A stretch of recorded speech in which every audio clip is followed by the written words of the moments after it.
Olá! Que Deus abençoe o seu dia e a sua semana, trazendo muita paz e clareza. Hoje a gente vai fazer um mergulho no material que é, assim, fascinante. O capítulo 35 do livro de Isaías. E para guiar nossa conversa, estamos com o texto bíblico na versão Nova Almeida atualizada e, o que é crucial, o comentário de John A. Martin, que ajuda a gente a ver além do que parece ser só uma poesia bonita. A nossa missão aqui é tentar entender o que essa promessa de um futuro perfeito, de restauração total, realmente significa. O capítulo já começa com uma imagem, nossa, de tirar o fôlego. O deserto e a terra seca se alegrarão. O ermo exultará e florescerá como o narciso. Vamos tentar desvendar o que está por trás de uma imagem tão poderosa quanto essa. É uma imagem que realmente nos prende, né? E segundo a análise do John A. Martin, essa é totalmente a intenção. Ele descreve este capítulo como um ponto alto na primeira metade de Isaías. É quase como um oásis de esperança no meio de tantos capítulos de julgamento. O que está sendo pintado aqui é o que ele chama de o dia da bênção do Senhor, que é, em essência, a concretização daquela promessa milenar feita a Abraão, sabe? Mas o ponto que o Martin acha fundamental e que muda como a gente lê tudo é o contexto. Este capítulo vem logo depois do 34, que é uma descrição bem gráfica do julgamento divino sobre as nações. Certo. Então a ordem dos capítulos é a chave aqui. Exatamente. Para o Martin, essa justaposição é decisiva. Primeiro vem a destruição, que é súbita e total no capítulo 34, e só depois a restauração, que é instantânea e gloriosa no 35. Na visão dele, não existe espaço para uma melhoria gradual do mundo, sabe? Uma evolução lenta. Ah, entendi. Não é um processo. Não. É um evento de ruptura. E isso o leva a descartar interpretações tipo a pós-milenista, que vem o mundo melhorando aos pouquinhos até a vinda do Messias. E isso nos leva à tese principal dele.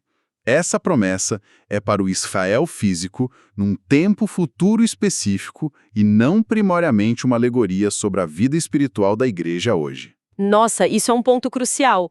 Basicamente, o que o Martin está dizendo é que muitas interpretações modernas, aquelas que aplicam isso direto para a experiência espiritual da igreja, podem estar, na visão dele, perdendo o foco original da promessa.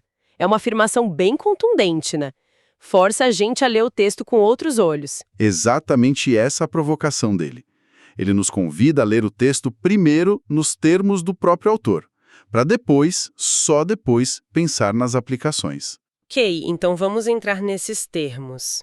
A primeira grande imagem é essa transformação da natureza. Desertos florescendo, terra seca virando um jardim. A fonte menciona que o Martin vê lugares específicos, como Líbano, Carmelo, Saron, Isso. que na época estavam ficando áridos, voltando a ser incrivelmente férteis. A pergunta que sempre surge com textos assim é: a gente está falando de uma metáfora para a esperança ou de uma mudança literal no ecossistema? E a resposta de Martin é sim para os dois. Mas ele insiste que o literal vem primeiro. Ele sugere que a profecia aponta para mudanças climáticas reais, com Deus intervindo para que chova mais nessas regiões. A Terra será, de fato, fisicamente restaurada. Uma mudança climática literal. Essa é uma afirmação bem forte. Como que o texto sustenta essa ideia, além da própria descrição? A sustentação vem do propósito dessa mudança. O texto diz que o povo verá a glória do Senhor e o esplendor do nosso Deus. A conexão que o Martin faz é que essa fertilidade não é um fim em si mesmo. É a evidência visível da presença de Deus habitando entre eles como rei. Quer dizer, a glória de Deus se manifesta de uma forma tão poderosa que a própria terra responde. Que interessante. A teologia e a ecologia aqui estão, assim, intrinsecamente ligadas. A terra prospera porque Deus está presente. Não é só um milagre, é uma consequência natural da presença dele. Entendi. A terra curada é quase como um outdoor gigante anunciando: Deus está aqui. Isso muda a perspectiva. E essa ideia da água, mais para frente nos versículos 6 e 7, parece reforçar isso de um jeito bem concreto. A areia escaldante se transformará em lagos e a terra seca em mananciais de água. Precisamente, a imagem é de abundância total. O Martin destaca que a menção de juncos e papiros crescendo, onde antes tinha chacais, é um detalhe técnico importante. Essas plantas precisam de muita água para sobreviver. Verdade. Não estamos falando de um riacho, sabe? Mas de um ambiente encharcado, pantanoso, cheio de vida. É uma inversão completa do que era um covil de predadores no deserto. Essa transformação radical do ambiente, para o Martin, é a primeira prova tangível de que a aliança de Deus está sendo cumprida de forma literal e visível. Ok, a paisagem foi completamente refeita, o que por si só já é impressionante. Mas de que adianta um paraíso se as pessoas que vivem nele continuam quebradas? E parece que Isaías antecipa essa questão, porque o foco muda da terra para o povo. Exato. A restauração externa é só o palco para o que acontece internamente e fisicamente com as pessoas. E a linguagem aqui é muito direta, quase como um técnico de time falando com os jogadores no vestiário, sabe?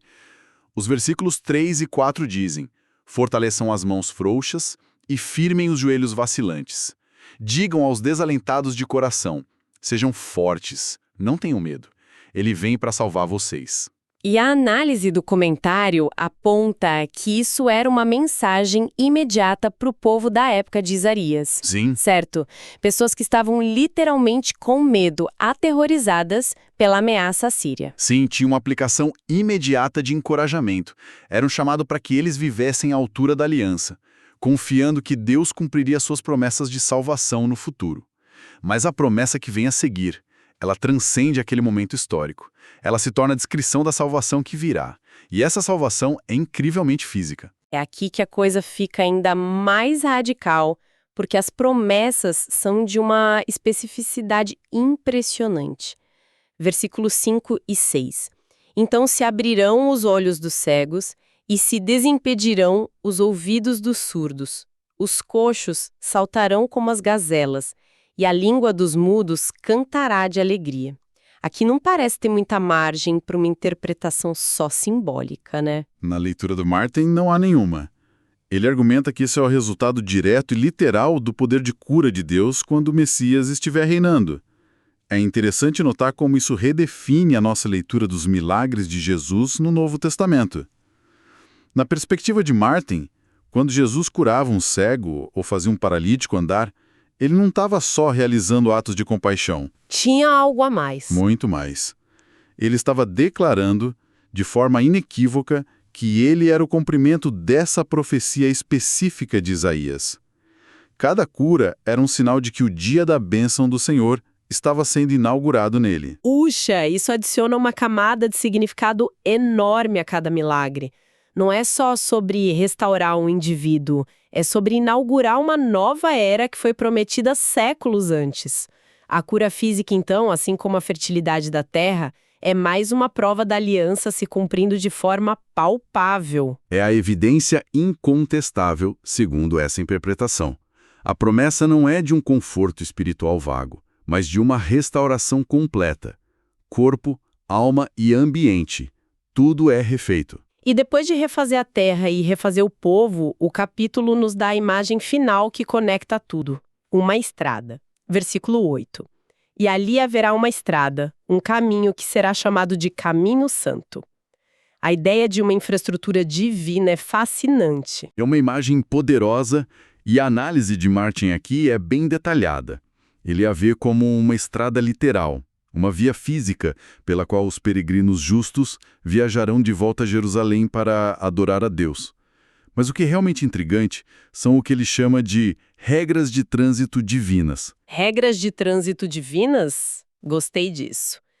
Então, quem pode usar essa estrada? Tem um pedágio? O texto diz que os impuros não passarão por ela. E também, numa frase curiosa, nem os tolos perversos andarão por ele. Isso levanta uma questão importante, né? O que significa ser tolo aqui? Não parece ser sobre QI ou capacidade intelectual. Não mesmo.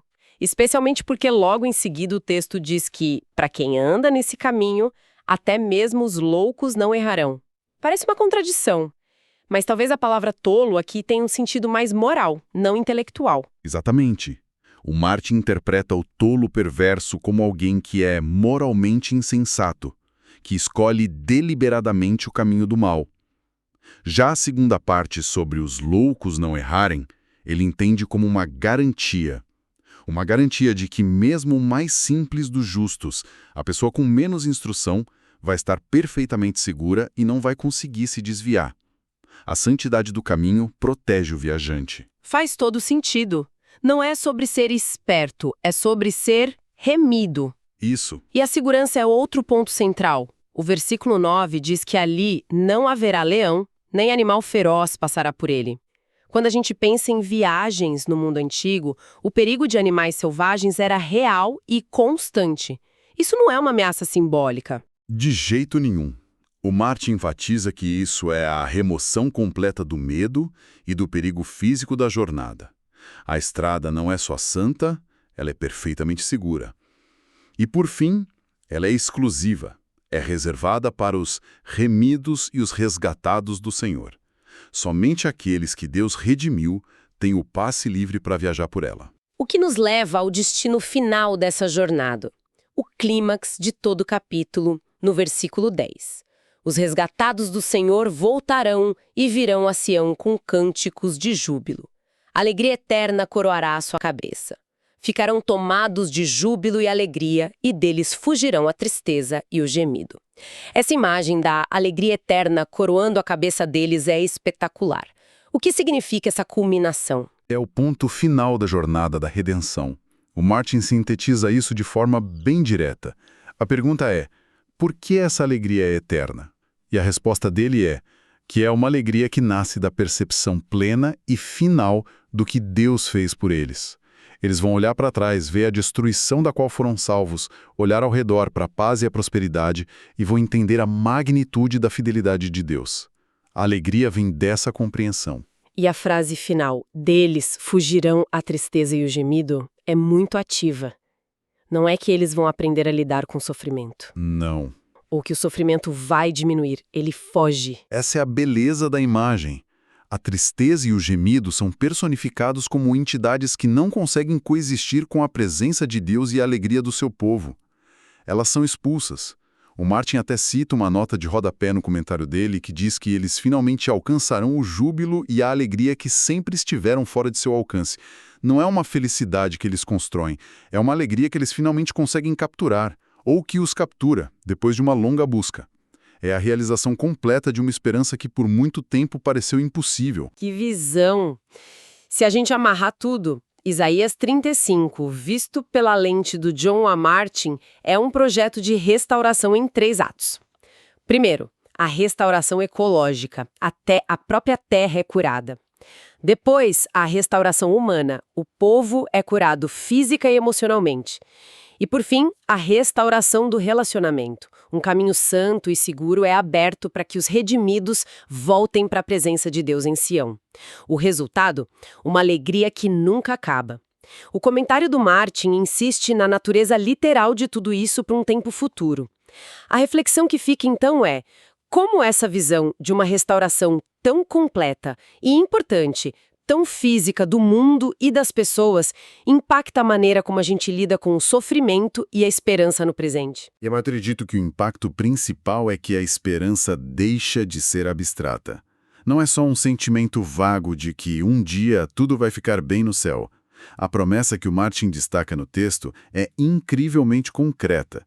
Corpos quebrados serão consertados. Ecossistemas destruídos serão recriados. Relacionamentos rompidos pela distância e pelo perigo serão reunidos. É uma promessa de que a criação e a humanidade serão redimidas de uma forma real, tangível e visível. Isso significa que a dor que sentimos agora não é apenas gerenciada ou esquecida, mas um dia será erradicada. E a alegria não será um momento passageiro, mas o nosso estado permanente. Que essa mensagem de esperança e restauração nos acompanhe. Que Deus abençoe todos que nos ouvem.